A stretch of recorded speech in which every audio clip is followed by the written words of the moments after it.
Quelque temps après la Pentecôte, les disciples multiplient les appels à la conversion, et leur message s'accompagne de miracles, notamment de guérison.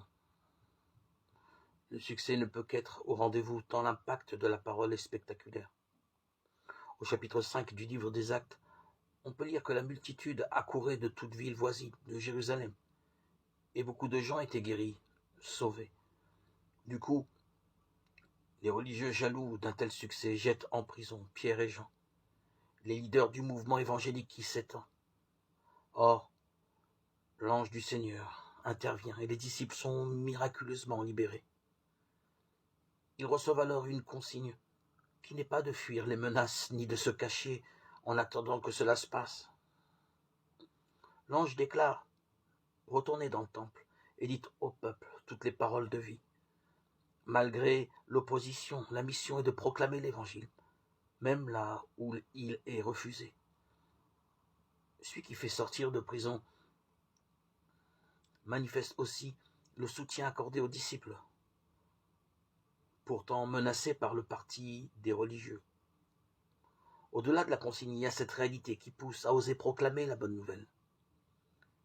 Il s'agit des paroles de vie, de la vraie vie, de celle qui donne sens et qui se prolonge jusque dans l'éternité. Ce n'est donc pas seulement un beau message qui stimule l'intelligence et influence un comportement même meilleur. Il s'agit d'un message de vie. C'est dire que sans ce message, sans l'adhésion au Christ, nous sommes et restons morts.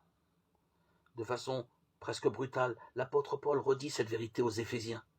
Vous étiez morts du fait de vos fautes, des péchés auxquels vous vous adonniez.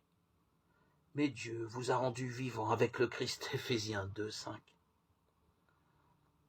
Ce passage de la mort à la vie est tellement important que les apôtres qui en ont fait l'expérience sont prêts à tout subir pour faire connaître cette vérité à ceux qui sont encore morts. Et cet exemple doit nous stimuler aujourd'hui encore.